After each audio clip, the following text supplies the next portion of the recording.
The Springfield Fire Department is here with fire safety tips. Did you know that this is the most dangerous season for fires? Take a look. Captain Kurt Stinson from the Springfield Fire Department is here to tell you a little bit about fire safety during these cold winter months. Captain, is it true that this time of year is the busiest season for you guys? Yeah, for fires especially. We get really busy when it gets colder outside, so you never know what we're going to get, but we do get a lot more in the winter. Why is that? What are some of the reasonings? A lot of the reasoning, obviously, it's cold outside, so people turn their furnaces on for the first time. So I do recommend that you get those checked, but that is a big issue. Your furnace filters, space heaters is huge. People plug them into whatever they want, and they should be plugged in directly to a wall outlet. Not a extension cord? No extension cord or any electrical hub. They should be plugged directly into the wall, and they fall over, people fall asleep or forget about them. And that is a big issue also. Yeah.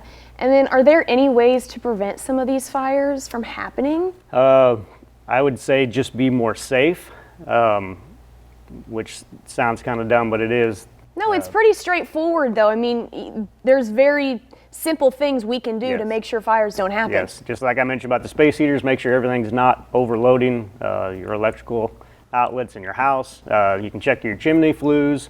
Make sure that they are clean, make sure the flue is open. Some people forget to open their flue and they light the fire, and that makes a big mess. Sometimes, since it's so cold out now, we do have a homeless population in Springfield. Some of them will try to get in, and I know that they need to stay warm, and they will light a fire and fall asleep and forget about it. So that is a big issue in some of these abandoned houses that we have.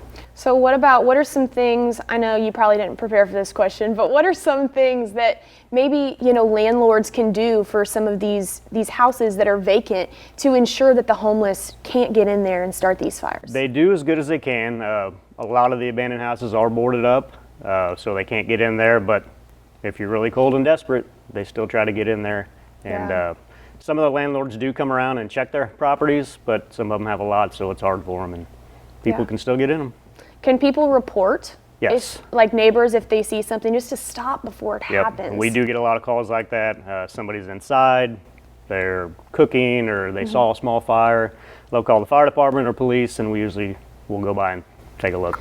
And we have seen, just in the past week, a handful of some pretty damaging fires.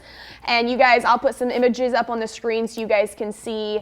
But this is the last thing that any of us want. The Springfield Fire Department does not want you to be harmed if it's something that you can prevent. So visit redcross.org for some more fire safety tips for these cold months. And of course, call 911 if you need help. And maybe the best hair on the job of 2020 and all the way through probably still best hair on the job, Captain Stinson will show up at your door. But Captain, thank you so much, and thank you for keeping our community safe. Thank you, appreciate it.